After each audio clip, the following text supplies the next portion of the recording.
इसके पहले कि मैं गांधी जी के आखिरी चंद दिनों की दास्तान आपके सामने पेश करूं, मैं कुछ चीज़ें आपके सामने रखना चाहता हूं। ये जो नज़्म है ये 70-80 बरस पहले लिखी गई थी, लेकिन हालात बहुत बदले नहीं हैं। हज़ारों ही तरीक़ों से हम अंग्रेज़ों को घेरे हैं, तवाफ़ उनके घरों का है, उन्हीं सड़कों के फेरे हैं। सवारी है उन्हीं की, राह उनकी और डाक उनकी, उन्हीं की फौज है, उनकी पुलिस है और ताक उनकी। हवा में एयरशिप उनके, समंदर में जहाज उनके, अमल में हम किया करते हैं नामालूम राज उनके। उलूम उनके, ज़बां उनकी, प्रेस उनके, लुगात उनके, हमारी सारी ज़िंदगी के सारे अज्जा पर हैं हाथ उनके। बहुत ऐसे हैं जो तरके ताउन के भी कायल हैं, मगर ऊंचे जो हैं अक्सर तरफ इंग्लिश के मायल हैं। फ़कत ज़िद है जो कहती है कि जब अपनी ज़बां खोलो, हमारे पेशवाए मुल्क गांधी जी की जय बोलो। ये नज़्म जो मैंने आपको सुनाई, ये अकबर इलाहाबादी हमारे बहुत मशहूर शायर थे। अकबर इलाहाबादी को अक्सर हम तंज़ो मज़ाह का या ज़राफ़त का शायर समझते हैं, लेकिन गांधी जी के आने के पहले भी अकबर इलाहाबादी ने जो कॉलोनियल सरकार का जो ऑपरेटस था और जो उसका मटेरियल स्ट्रक्चर था, उस पर बहुत गहरी नज़र डाल रखी थी। जैसे महात्मा गांधी ने हिंद स्वराज में कॉलोनियल जो ऑपरेटस था, जिसने कॉलोनियल ऑपरेटस ने हमको लुभाया था, rule of law, judicially courts, higher judiciary, representative democracy, progress, civilization, science, उन सब चीज़ों पे अकबर ने बहुत बारीकी से लिखा है। और अगर हिंद स्वराज को अकबर से मुआजना किया जाए तो बहुत कारामद चीज़ें निकल के आएंगी। जैसे एक एक छोटी छोटी चीज़ जो कॉलोनियल गवर्नमेंट ने हमारे यहाँ इंट्रोड्यूस की, पानी में नल आना, दिया सलाई, गैस की रोशनी, पेपरमिंट, इन तमाम चीज़ों पे अकबर की नज़र थी। तो मैं उस दास्तान से पहले अकबर का थोड़ा जिक्र करना चाहता हूँ कि बुद्धू मियाँ भी कह रहे गांधी के साथ हैं, बुद्धू मियाँ भी कह रहे गांधी के साथ हैं, वो खाके राह हैं मगर आंधी के साथ हैं, वो खाके राह हैं मगर आंधी के साथ हैं।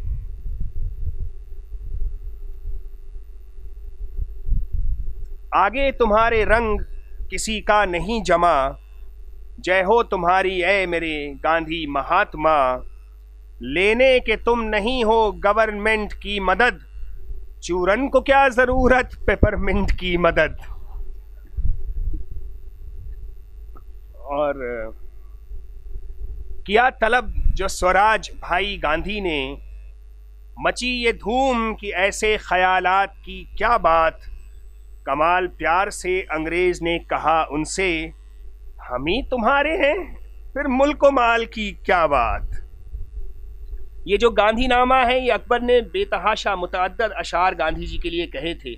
उनमें से बस दो चार चीज़ें मैं आपको सुना के दास्तान को आगे बढ़ा रहा हूँ कि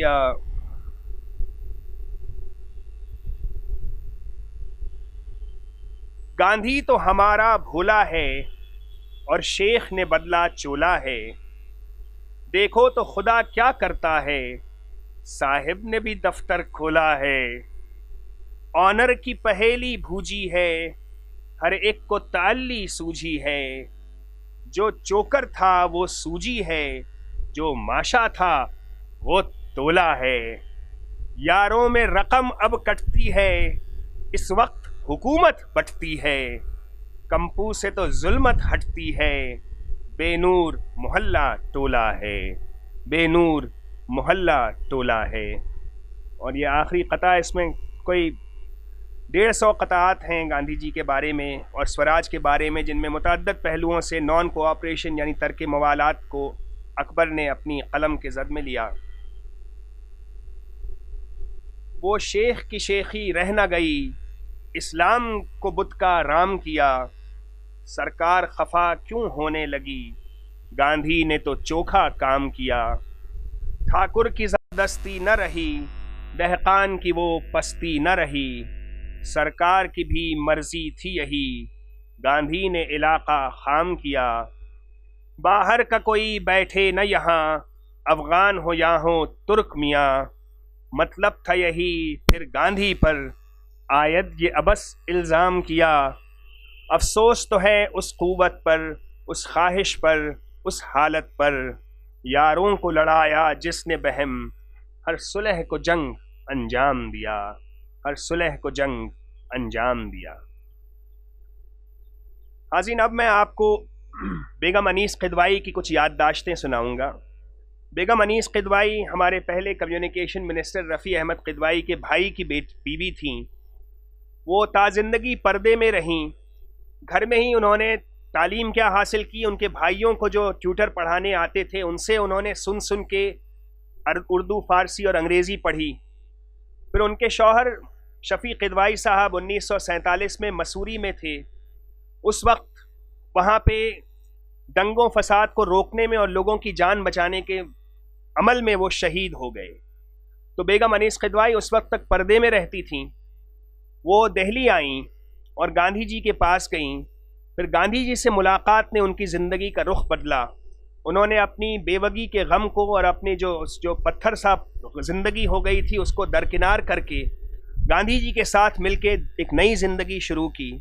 दिल्ली में जो हज़ारों की तादाद में मुसलमान 47 के फसादात में घर से बेघर कर दिए गए थे और पुराने किले में और जामा मस्जिद में और हुमायूं के मकबरे में पनाह गुज़ीन थे, वहाँ जाकर उन्होंने काम करना शुरू किया कैंप्स में, और उसका जिक्र उन्होंने किया है इसमें। फिर उसके बाद गांधी जी के साथ जो वो उठी बैठी तो उनकी ज़िंदगी में ऐसा इनकलाबी तब्दीली आई कि फिर वो हमारे आज़ाद हिंदुस्तान के आज़ाद होने के बाद राज्यसभा की मेंबर रहीं 2 बार, और 3 किताबें उन्होंने बहुत उम्दा लिखी। तो ये जो किताब है इसका नाम है आज़ादी की छाँव में। और जिन लोगों को भी पार्टीशन से और ख़ास तौर से गांधी जी के आखिरी दिनों से कुछ भी दिलचस्पी है, उनके लिए ये किताब बेइंतहा मुफीद और कारआमद है।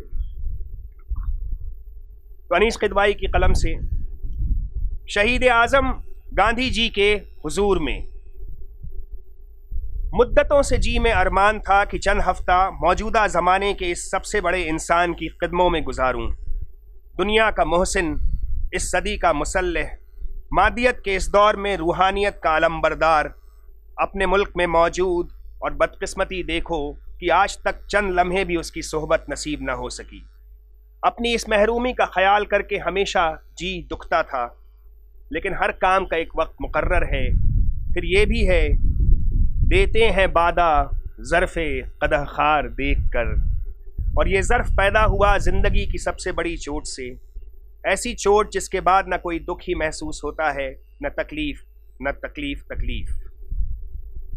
बिरला हाउस में आदमियों की भीड़ थी। गैलरियों में बेशुमार लोग आ जा रहे थे। हर तरफ चहल पहल थी, लेकिन बापू के कमरे में एक बावकार सुकून छाया हुआ था। वो सच्चाई का देवता सफ़ेद खद्दर में मलबूस लकड़ी के तख्त पर बैठा था, जिस पर दूध जैसी सफ़ेद चादर बिछी हुई थी। करीब ही आभा और मनु वगैरह थीं। मैंने संभलने की बहुतेरी कोशिश की, मगर बेकार। उनके देखते ही मेरे ज़ब्त का बांध टूट गया और मैं बेकरार हो गई, जैसे कोई मुसीबत ज़दा लड़की अपनी माँ को देखकर फूट पड़े। आंसू थे कि उमड़ते चले आ रहे थे। मुँह से एक लफ्ज़ तक न कह सकी, आवाज़ निकलती ही नहीं थी। गांधी जी खुद ही बोले, मैं समझ गया, इन्हीं के लिए तो मुझे सुबह से तैयार किया गया था। आओ बैठो। उनके चेहरे पर पुरसुकून मुस्कुराहट थी। पास ही छोटी सी चौकी पर शायद दलिया और कोई कच्ची तरकारी रखी थी, जिसे वो आहिस्ता आहिस्ता खा रहे थे, और उतने ही आहिस्ता आहिस्ता बोल रहे थे। कहने लगे, रो नहीं, उनके लिए क्या रोना, वो मरे थोड़ी हैं, जिंदा हैं। वो तो अपना काम करते हुए शहीद हुए। ऐसी मौत किसे नसीब होती है, और ऐसे लोग मरते कब हैं? ये मौत तो किसी खुशकिस्मत ही को मिलती है। मैंने कहा, बापू, कायदे के मुताबिक तो मुझे अभी कई महीने घर से नहीं निकलना चाहिए था, लेकिन मैं सारे बंधन और हदें तोड़कर इसलिए आपके पास जल्दी चली आई कि कहीं आप पाकिस्तान न चले जाएं। बापू, मैं भी इसी तरह खिदमत करते हुए और काम करते हुए मरना चाहती हूँ, जिस तरह शफी साहब ने जान दी। मेरी बेकार जिंदगी को भी किसी मसरफ का बना दीजिए। मुस्कुराए और कहा, मैं कैसे जा सकता हूँ, यहाँ तो अभी बहुत काम पड़ा है। कलकत्ता तो दिल्ली के सामने एक खेल था, खिलौना, और जब तक ये सब खत्म न हो ले, जब तक हर एक मुसलमान बच्चा पहले की तरह बाहर न फिरने लगे, मैं कैसे जा सकता हूँ। उन दिनों तो लोग बस पागल हो रहे हैं। थोड़ी देर बाद बापू ने मुझसे कहा, सुशीला के पास चली जा, वो वहाँ मुस्लिम कैंप में कुछ करती है, वो बताएगी। सेवा करना तो अच्छी बात है, उससे मिल लो फिर आना। रोने की बात नहीं, सेवा करो और खुश रहो। क्या पता क्या कुछ कहा, और तो कुछ याद भी नहीं आता। मैं उठकर चली आई और शायद सीधी कैंप पहुंची सुशीला से मिलने। तो उन्होंने मरीजों को खाना पहुंचाने और तैयार करवाने का तरीका मुझे समझाया। जिंदगी के इस खतरनाक मोड़ पर आकर गांधी जी की रहबरी मुझे यहाँ ना ले आती तो क्या होता, ये सवाल अब भी रह रहकर अपने आप से करती हूँ। जब दूसरी बार गांधी जी का सामना हुआ तो आंसू थम चुके थे, सुकून तारी हो गया था। उस वक्त बापू के इर्द गिर्द मनी बहन पटेल, सुभद्रा दत्ता और कई अजनबी लोग थे। सुभद्रा किसी मुस्लिम ऑफिसर का मुकदमा पेश कर रही थीं और बापू सुन रहे थे। मनी बहन ने सब कुछ सुनकर कहा, इस मुसलमान से बोलो सरदार से मिले और सब बात बताए।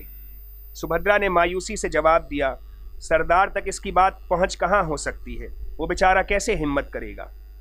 मेरा बदला हुआ अंदाज देखकर बापू मुस्कुराए और बोले, मैंने बताया इस तब्दीली की वजह यह है कि अब मैं सुशीला के साथ पुराने किले में मरीजों को खाना पहुंचाती हूं और अपने काम से मुतमईन हूं। ये सुनकर खुश हुए और बोले, ये तो अच्छी बात है। थोड़ी देर और बैठकर मैंने महसूस किया कि ज़्यादा वक्त लेना ठीक न होगा, इसलिए उठकर चली आई। अब अक्सर मैं प्रार्थना सभा में शरीक होने लगी।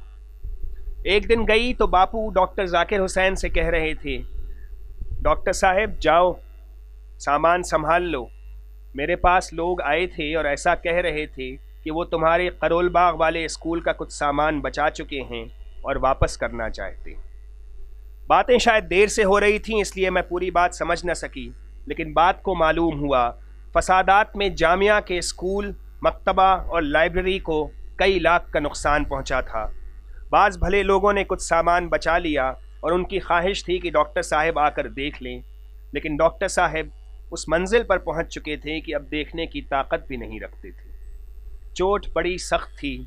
स्कूल की बिल्डिंग का अफसोस न था, अपनी कीमती किताबों और बरसों की मेहनत का अफसोस था। वो टाल रहे थे। गांधी जी डॉक्टर साहब से आहिस्ता आहिस्ता बात कर रहे थे, लेकिन मैं कुछ सुन थोड़ी रही थी, मैं तो किसी और ही सोच में थी। माजी के 27 साल मेरी नज़रों में घूम रहे थे जब मैंने पहल बापू का नाम सुना, जब पहली बार अदम तशद्दुद और सच्चे रूहानी उसूलों पर सियासी पार्टी बनाने का चर्चा सुनकर मैंने अपने को तौला था। 1921 से लेकर अब तक की सारी उम्मीदें मुझे याद आईं। महात्मा जी के ऊंचे आदर्श, उनके मीठे बोल, उनकी सादा ज़िंदगी पर मुखालिफिन का तंज, कभी नंगा फ़कीर, दज्जाल गांधी, कभी मुसलमानों का सबसे बड़ा दुश्मन, हिंदुओं का नाश करने वाला, कभी महात्मा जी, और इस वक्त रिंद कहता है वली मुझको, वली रिंद मुझे। सारे ही सीन आंखों में फिर गए। ये इंसान कमज़ोर, मुनहिनी, मुट्ठी भर हड्डियों का ढेर, और उसके अंदर ये बला की ताकत, ये अनथक काम करने की क़ुव्वत, ये सब्र व ज़ब्त आखिर कहाँ से आ गया। 27 साल की मेहनत बर्बाद हो रही है, अपने हाथों बनाई हुई इमारत ढाई जा रही है। इस घुप अंधेरे में, इस आंधी और तूफान में ये अब तक कैसे जोत लगाए हुए हैं। ये शमा बुझ तो न जाएगी, ये सहारा भी तो टूट न जाएगा। खुदाया क्या होगा।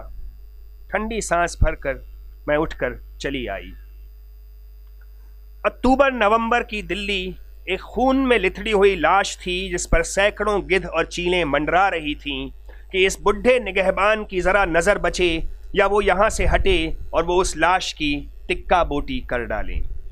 कोई जगह महफूज नहीं थी, कोई दिल मुतमईन नहीं था, किसी के होठों पर मुस्कुराहट न थी। मोहब्बत का नाम व निशान मिट चुका था, हर तरफ नफरत का बोलबाला था।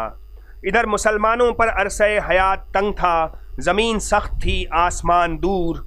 उधर पाकिस्तान के हिंदू मुसीबत ज़दा, बेसहारा बेकस, लुटे पुटे काफिला दर काफिला चले आ रहे थे। न कहीं शांति मिलती थी न सुकून। ऐसे में सिर्फ महात्मा जी का कमरा एक अमन और पनाह की जगह थी, जहां खौफजदा दुखियारे मुसलमान, तबाह हाल, गमो गुस्से की आग में फुकते हुए हिंदू शरणार्थी, बेसहारा औरतें, लावारिस बच्चे, बड़ी बड़ी दाढ़ियों वाले सिख और तिलकधारी पंडित, लांबे चोगे पहने हुए ईसाई राहब और अरबी और हिंदी मिले जुले लिबास और वज़ा वाले उलमा, ये कमरा सभी का ठिकाना था। यहाँ पहुँचकर सब यही महसूस करते थे, करिश्मे दामने दिल मी कशद की जा ईन जा ईस्त। वहाँ तो उन्हें कोई टोक नहीं सकता था, न कोई डर न दबाव। भला अपने बाप से कोई खुलकर बात न करेगा तो फिर किससे करेगा। हर शख्स यही महसूस करता था कि बापू अपनी औलाद को दामन में छुपाकर हर मुश्किल और हर आफत से बचा लेंगे। आने वाले अपना दुख दर्द कहते और उनसे कहकर ऐसी तस्कीन हो जाती जैसे दुख की दवा मिल गई, गुत्थी सुलझ गई। आज भी कानों में वो कलाम पाक, रामधुन और भजन का नगमा गूंज रहा है। वो सरमदी राग, वो सादा पुरसकून मंजर, वो खामोश मजमा, और फिर बापू बेजान पत्थर की तरह खामोश, आंखें बंद, इस्तिग़राक़ और सच्चे मुराक़बे का आलम। प्रार्थना ख़त्म हुई और वो चौंक पड़े। मूर्ति में गोया जान पड़ गई। आंखें खोलीं और मीठे मीठे बोल फ़ज़ा में बिखरने लगे। इतने सादा लफ्ज़, टूटी फूटी ज़बान, पोपला मुँह, न कोई खिताबत, न शेरियत, न रंगीनी, लेकिन ऐसा लगता था कि हर लफ्ज़ कानों के रास्ते दिल में उतरा जा रहा है, हथौड़े से दिल पर चोटें लगाई जा रही हैं। प्रार्थना के बाद की तकरीरें कितने के दिलों का मरहम बनती और बास की नफ़रत और अदावत का सबब भी हो जाती। कभी कभी ऐसा असर कल्ब पर होता कि लोग रोने लगते। मैंने नज़र उठाई तो एक बुढ़े सिख को देखा, खड़े रो रहे हैं। खुद अपने आप को देखा तो आंसू निकल आए। चोट खाए हुए दिलों को यहाँ मरहम भी मिलता था और तस्कीन भी, और कभी न मिटने वाली तड़प और बेकरारी भी। एक दिन मैं गई तो एक कांग्रेसी वर्कर ने बताया कि बापू ने कांग्रेसियों से पूछा है कि अपना अपना दुखड़ा तो तुम बहुत सुना चुके, अब ये बताओ कि कितने आदमी मरे। उन्होंने अंदाजे से बताया।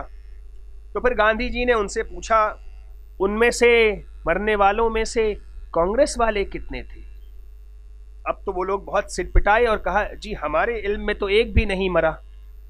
बापू ने कहा, तो फिर तुम लोग कैसे कहते हो कि हमने फसाद रोकने की बहुत कोशिश की?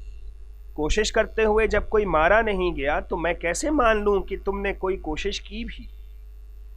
ये थी अमल की इंतहाई मंजिल जिस तक वो खुद जाना और अपने साथियों को भी ले जाना चाहते थे। बुराई को मिटाने के लिए, पाप को मादूम करने के लिए उनके नज़दीक इस हद तक जाना चाहिए था। नया नया काम पड़ा था और नई नई चोट। मैं बहुत जल्द बीमार हो गई।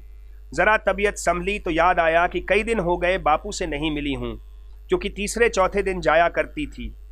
आज जो गई तो खांसी आ रही थी, आवाज़ भारी थी। मुझे देखते ही पूछा, तू अच्छी तो नहीं है? मैंने कहा, बीमार हो गई थी, कई दिन से कैंप भी नहीं जा सकी, ना आपके पास आई। बदस्तूर मुस्कुराते हुए बोले, अरे ये तो बहुत बुरा है। बीमार कैसे हुई? सेवा करने वाले को बीमार तो नहीं होना चाहिए। दिल से सेवा करो तो बीमारी कैसी? जल्दी ठीक हो जा, नहीं तो काम कैसे चलेगा। एक दिन गई तो देखा कि एक गांव के उजड़ने और जायदाद के तबादले की कहानी कुछ लोग बापू को सुना रहे थे। बापू ने कहा, अच्छा मैं पूछूंगा और कल बताऊंगा। दूसरे दिन उन्होंने हमें बताया कि मैंने उस जिम्मेदार मुकामी अफसर से पूछा। वो कहता है, मैंने हुकूमत के एक रुकन से पूछकर ऐसा किया था। सुभद्रा ने कहा, मगर बापू, एक अफसर को तो जायदाद का लेन देन उस वक्त तक नहीं करना चाहिए था जब तक दोनों हुकूमतें फैसला न कर लेती। ऐसे अफसर को हटा देना चाहिए। बापू रंजीदा होकर बोले, ये ठीक है, उसको ऐसा नहीं करना चाहिए था, मगर उसने किया। और हटाने की जो बात तू कहती है, तो फरिश्ते कहाँ से आएंगे? आजकल तो सब पागल ही हो रहे हैं। अजमेर से बलवे की खबर आ चुकी थी। बापू बहुत मुतासिर थे। अभी तक खबरें सिर्फ सरकारी जरिए से आई थीं। फिर अजमेर से कुछ कांग्रेसी आए और उन्होंने हकीकत हाल गांधी जी को सुनाई। वो लोग खुद दिल्ली आकर 3 जनवरी को पंडित जवाहरलाल को अजमेर ले गए।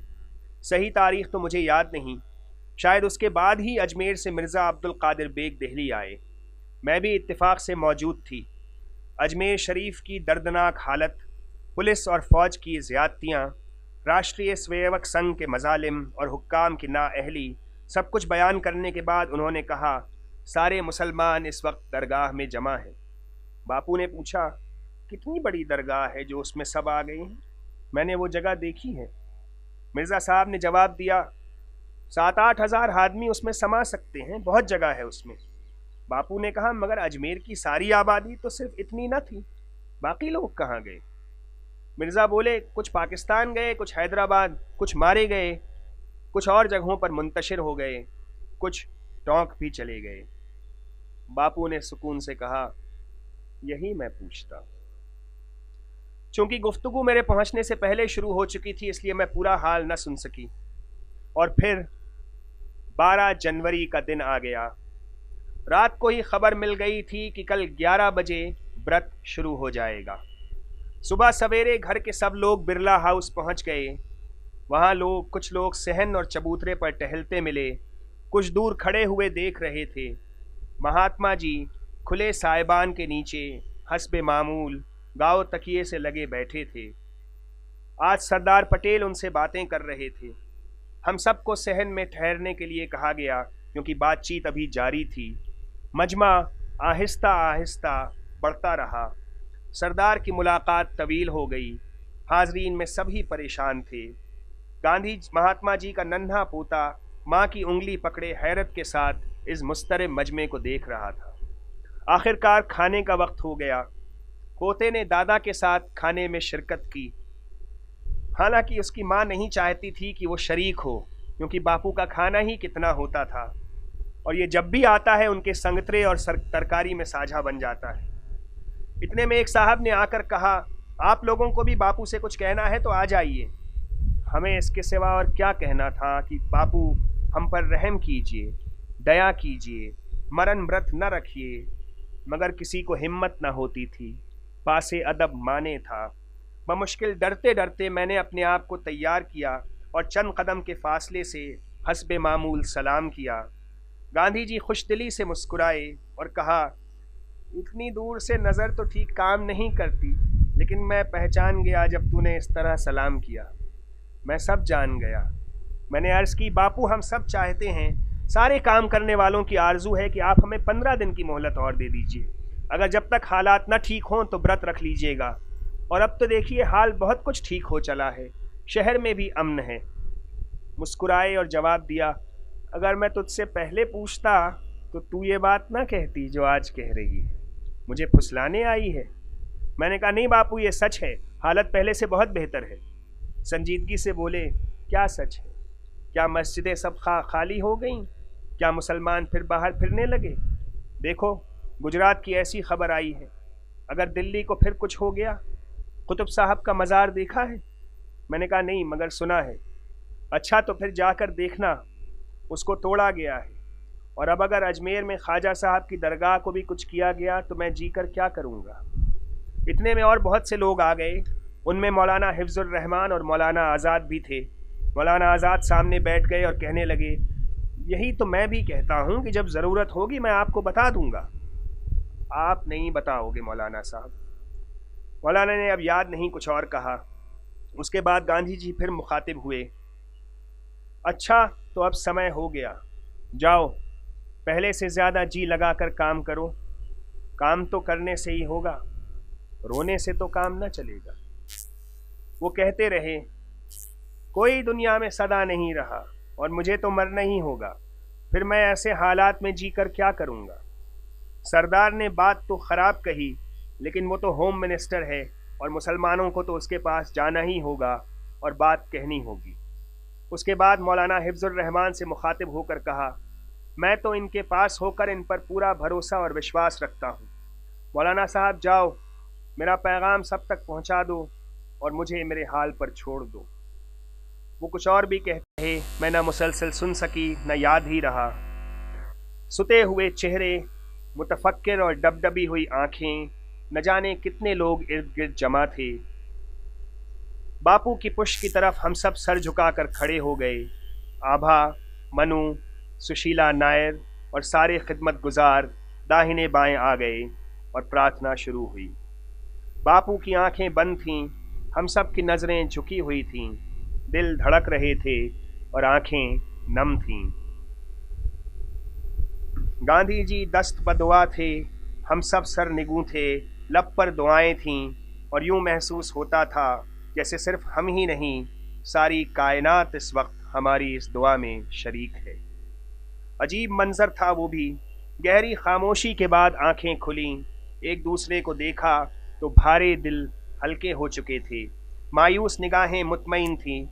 मेरे करीब ही पुलिस के इंस्पेक्टर जनरल मिस्टर मेहरा खड़े थे। वो इब्तिदा से आखिर तक मौजूद रहे और बहुत ही मुतासिर नज़र आते थे।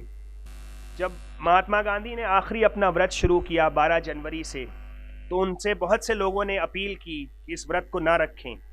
यहाँ तक कि जिन्ना ने भी उनको टेलीग्राम किया कि अपना व्रत तोड़ें और अपने इस जिद से बाज आएं। राजमोहन गांधी की किताब the last days of Gandhi में अपने ग्रैंडफादर, अपने दादा का जिक्र करते हैं Rajmohan Gandhi. Writing to his father late at night on 12th January, Devdas, my father, pleaded against the fast. You have surrendered to impatience. Your patient labor has saved thousands of lives. By your death, you will not be able to achieve what you can by living. I would therefore beseech you to pay heed to my entreaty and give up your decision to fast. Admitting that the son's final sentence had touched him, Gandhi asked Devdas to join him in the prayer that the temptation to live may not lead me into a hasty or premature termination of the fast. A very much upset Vallabhbhai Patel offered to resign if that would prevent Gandhi's fast, but Gandhi wanted Patel to continue. However, Gandhi raised with Patel the question of the rupees 55 crores. On the afternoon of 14th January, the cabinet met and decided to release the money, although Patel broke down before agreeing to the reversal. India's solemn obligation was discharged. But the cabinet decision did not suffice. There were other conditions to be met. The fast would continue. In his prayer talk on the evening of the 14th, Gandhi referred to Delhi's significance and to a boyhood dream. Delhi is the capital of India. It is the heart of India. All Hindus, Muslims, Sikhs, Parsis, Christians and Jews who people this country have an equal right to it. Therefore, anyone who seeks to drive out the Muslims is Delhi's enemy number one, and therefore India's enemy number one. When I was young, I never even read the newspapers. I could read English with difficulty, and my Gujarati was not satisfactory. I have had the dream ever since then that if the Hindus, Sikhs, Parsis, Christians and Muslims could live in amity, not only in Rajkot, but in the whole of India, they would all have a very happy life. If that dream could be realized even now, when I am an old man on the verge of death, my heart would dance. Children would then frolic in joy. व्रत शुरू हुआ, हम लोग इधर से उधर फिरने लगे। हमने जाकर लोगों से अपील की, अगर तुम घर जाकर पनाह गुज़ीन भाइयों से भाईचारा कायम करके अमन कायम किया तो बापू को बचा लोगे। प्रोविंशियल कांग्रेस कमेटी के लोग भी आए और दूसरे तमाम कारकुन भी, और कैंप के अंदर लाउडस्पीकर लगी हुई गाड़ी गश्त करने लगी। मुकर्रर हर तरह उनको इत्मीनान दिला रहे थे और हुक्काम परेशान थे कि इतनी मुश्किलों से तो उन्होंने दिल्ली सूबा को मुसलमानों से साफ़ कराया था और शहर का अब सिर्फ एक टुकड़ा साफ़ करना बाकी रह गया था कि गांधी जी ने ये आफत मचा दी। पुराने मुस्लिम लीगी जो कैंप में थे वो अलग हक्का बक्का रह गए। वो तो ये साबित करना चाहते थे कि हिंदुस्तान नस्लकुशी कर रहा है, हिंदू राज का ख्वाब पूरा करना चाहता है, ये जमहूरी हुकूमत ढोंग है, देख लो ख़ास राजधानी में एक मुसलमान का बंस बाकी नहीं है, मगर अफसोस वो ये न कह सके। दूसरे दिन सुभद्रा ने टांगा, रेड़ियाँ और लारियाँ इकट्ठा की। मोहल्ले के सैकड़ों बच्चे उसमें सवार कर दिए गए। बच्चों की ज़बान पर नारा था, बापू को बचाओ, हिंदू मुस्लिम भाई भाई, हिंदू मुसलमान एक हो जाओ। बच्चों ने शहर के एक एक कोने में बापू का पैगाम पहुंचाया। हर जगह अपने गीतों और शेरों से सोने वालों को झिंझोड़ा और लोग जाग उठे, चौंक उठे। बच्चों का ये कारनामा याद रखने के काबिल है। दिल्ली की सरजमीन पर जब शांति, मोहब्बत और सच्चाई का वजूद बाकी नहीं रह गया तो बापू ने बिसाते ज़िंदगी पर जान की बाजी लगा दी और फितरत मासूम बच्चों की शक्लों में उनकी मदद के लिए दौड़ पड़ी। उस दिन तो ऐसा लगता था ज़मीन और आसमान से बच्चे निकल पड़े हैं। हज़ारों बच्चे चीखते चिल्लाते सड़कों और गलियों में बापू को नहीं, इंसान और इंसानियत को कायम रखने के लिए शैतानी क़ुव्वतों को चैलेंज कर रहे थे। और मैं जुलूस के पीछे खड़े हुई सोच रही थी, इस मासूमियत को भी तो नफ़रत ने उन दिनों तहे तेख करने की कोशिश की थी, ये बची कैसे? 3 दिन के अंदर दिल्ली के ज़मीन और आसमान बदल गए। दूसरे दिन से फिर कोई कत्ल भी नहीं हुआ, किसी को कोई छुरा भी नहीं घोंपा गया, कोई ज़ख्म खुर्दा अपना सामान लेकर मकबरे को भी नहीं भागा। और फिर चौथे दिन औरतों का जुलूस, माँ बहनों और बेटियों का जुलूस नमूदार हुआ। माँ की ममता, बहनों की मोहब्बत और बीवी की इज्जत। जामा मस्जिद से होता हुआ चांदनी चौक और लाल कुएं से भी जुलूस गुजरा। उसमें बुर्कापोश भी थीं, साड़ियाँ भी और पंजाबी शलवारें भी। ये बुर्क़े उन रास्तों से भी गुजरे जहाँ दिन दहाड़े इंसानियत का खून बहा था, इस्मतें लुटी थीं, मासूमियत का गला घोंटा गया था। मगर आज सुकून था, दिलों में ठंडक थी, लोगों की नज़रों में हिकारत के बजाय तहसीन और इज्जत झांक रही थी। कॉलेजों की तमाम लड़कियां, स्कूल की छोटी बच्चियों का गिरोह और बड़ी उम्र की औरतें, सब मिलाकर 10,000 औरतों की बहुत लंबी कतार गुजरती रही। अगरचे अब भी एक लारी तेज तेज चलती हुई बिरला हाउस तक जाया करती थी और उसका नारा था, मुल्ला गांधी मुर्दाबाद, मोहम्मद गांधी मुर्दाबाद। और आज व्रत के तीसरे दिन वो दिल्ली क्लॉथ मिल के मजदूरों को एक जगह खड़ी हुई मिल गई। उन्होंने सबको पकड़कर खूब मरम्मत की। उसके बाद फिर लॉरी निकलती ज़रूर थी मगर रुकती कहीं नहीं थी। तेज़ तेज़ चलती हुई मशहूर सड़कों से गुजरकर बिरला हाउस तक जाकर गायब हो जाती थी। मैं भी एक दिन लाल कुएं से गुजर रही थी कि चौराहे पर उसे ठहरा हुआ देखा। उस वक्त कोई साहब उस पर खड़े हुए तकरीर कर रहे थे और नारे लग रहे थे, मुसलमानों को निकालो, खून का बदला खून, गांधी को मरने दो। लेकिन व्रत के 5वें दिन किसमें ताकत थी कि ऐसा जुमला कह सके। 1 लाख सरकारी मुलाजिमों के दस्तखतों से अर्जदाश्त बापू के सामने पेश हुई।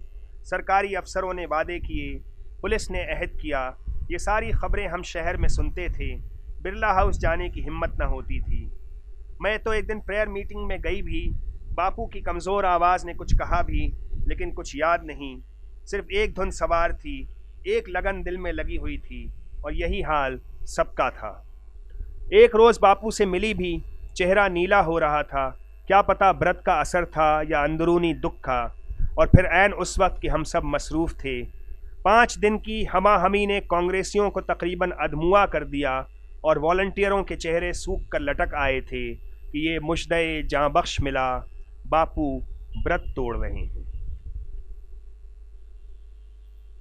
5वें दिन 18 जनवरी को व्रत टूट गया। और just another extract from Rajmohan Gandhi. On 18 January, the 6th day of the fast, over 100 persons representing different communities and bodies called on a shriveled Gandhi at Birla House. Rajendra Prasad read from a declaration that all had signed. We take the pledge that we shall protect the life, property and faith of the Muslims and that the incidents which have taken place in Delhi will not happen again. We want to assure Gandhiji that the annual fair at Khwaja Qutubuddin's Mazar will be held this year as in the previous years. Muslims will be able to move about in Sabzi Mandi, Karol Bagh, Paharganj and other localities just as they could in the past. The mosques which are now in possession of Hindus and Sikhs will be returned. We shall not object to the return to Delhi of the Muslims who have migrated here, and if they choose to come back, and Muslims shall be able to carry on their business as before. We assure that all these things will be done by our personal effort and not with the help of the police or military. 5वें दिन 18 जनवरी को व्रत टूट गया। मैंने शहर ही में ये खबर सुनी कि मौलाना आज़ाद ने संगतरे का रस पेश किया और बापू ने उसे पीकर व्रत तोड़ा। इधर देखिए, खबर जंगल की आग की तरह फैल गई। खलकत उमड़ कर दीवानों की तरह बिरला हाउस की तरफ दौड़ पड़ी। जिस दिन व्रत शुरू हुआ है, सुबह तक शहर की हालत खराब थी, मगर आज फजा पुरसुकून थी। फितने के स्याह बादल छट गए थे और सूरज की किरण नजर आ रही थी। दिलों की स्याही दूर हो रही थी और उसकी जगह एतिमाद की रोशनी विराजमान हो रही थी। मैं भी प्रार्थना के वक्त पहुंची। इतने में वाकई बारिश होने लगी। ऐसे में बापू मुकर्ररा जगह तक ना आ सके और कमरे के अंदर ही से उन्होंने खिताब किया। बाहर मजमा पानी में भीगता रहा, लेकिन किसी ने अपनी जगह से जुम्बिश तक न की। प्रार्थना और उनकी नहीफ आवाज़ सुनकर ही सब लोग टले। इतने में एक साहब ने मुझे देख लिया, ज़बरदस्ती पकड़कर मकान के अंदर ले गए। मैंने कहा, भाई किसी तरह बापू के कमरे में पहुंचा दो तो जाने। वो हमें वहां ले गए। बोलने के बाद महात्मा जी बहुत थक गए थे। कुछ आदमी अंदर उनके पास खड़े थे, कुछ आदमी आ जा रहे थे। बापू को गालबन लेमू का रस मिला पानी पेश किया गया था। अभी सिर्फ एक घूंट लिया होगा कि जवाहरलाल जी सामने आ गए। उनको देखकर ऐसी मासूमाना बेकरार मुसर्रत चेहरे पर जाहिर हुई कि वो अंदाज मुझे भूल नहीं सकता। जैसे बच्चा कोई बड़ी अच्छी खुशरंग चीज़ पाकर खिलखिला उठे। गिलास हाथ में था, खुशी के मारे मुंह फैला हुआ था। लोगों ने कहा, बस अब तो तखलिया ही कर देना मुनासिब होगा। कमज़ोरी कई दिन रही। ऐसा मालूम होता था जैसे जिस्म की घास झुलस गई हो। और फिर 20 जनवरी को प्रार्थना सभा में किसी ने बम फेंका। मुल्जिम गिरफ्तार हो गया, मगर दुश्मन के खौफनाक इरादों ने खलकत को लर्जा बरअंदाम कर दिया।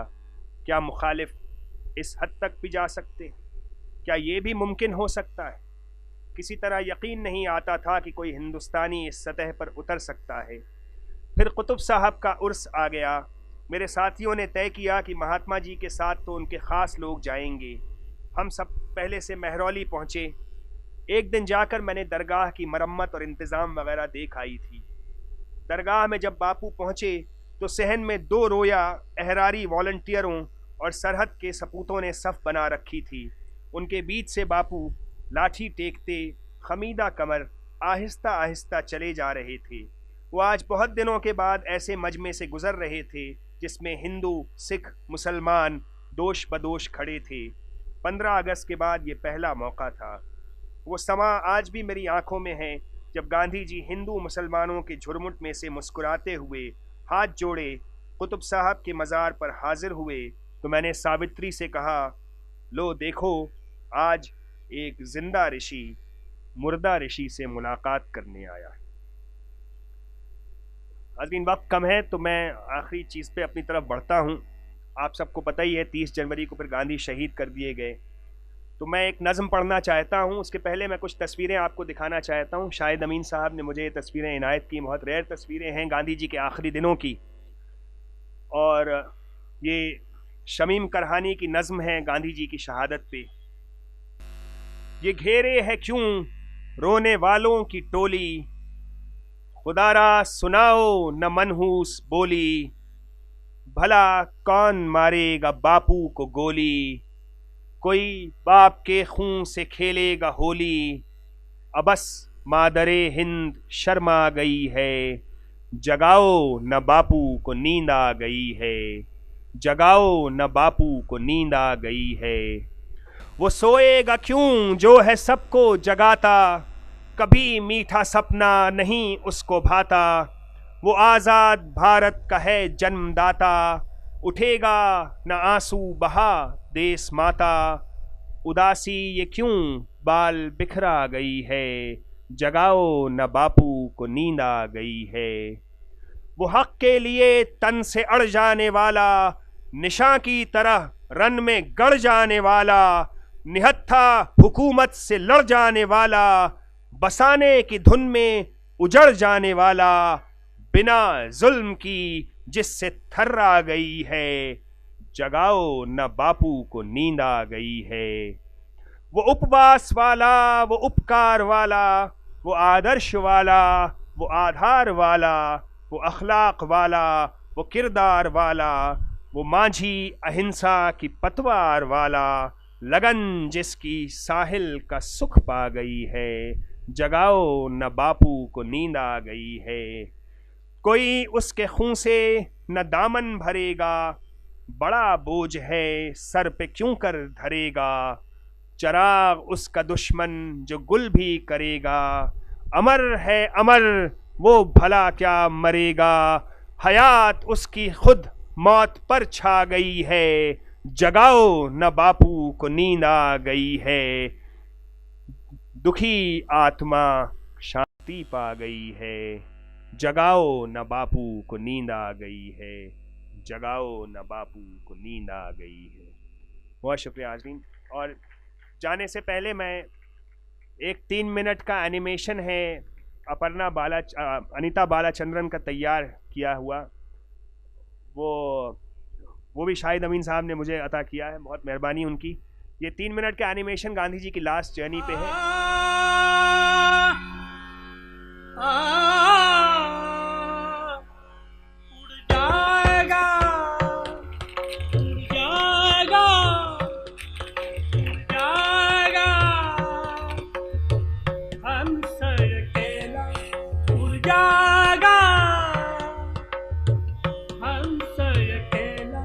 जगदर्शन का मेला, जगदर्शन का मेला, उड़ जाएगा, उड़ जाएगा हंस अकेला, उड़ जाएगा, उड़ जाएगा हंस अकेला। जगदर्शन का मेला, जगदर्शन का मेला।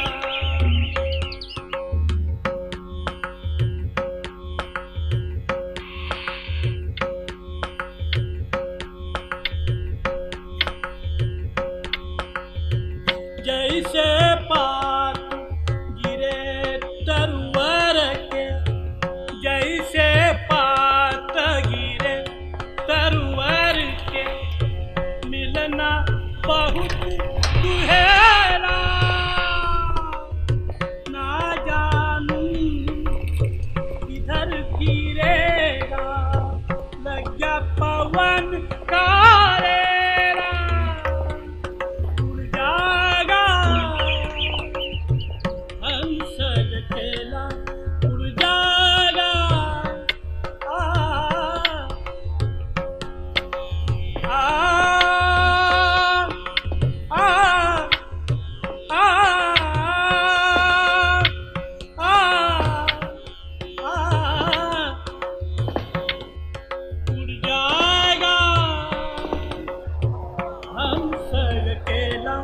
जगदर्शन का मेला, जगदर्शन का मेला।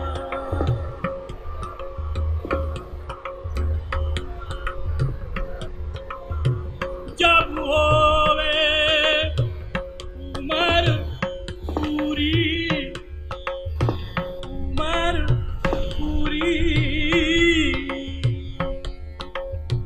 जब होवे उमर पूरी, जब छूटेगा हुक्म हुजूरी, जब छूटेगा हुक्म हुजूरी, जम के दूत बड़े मारूत, जम के दूत बड़े मारूत, जम से पड़ा झमेला।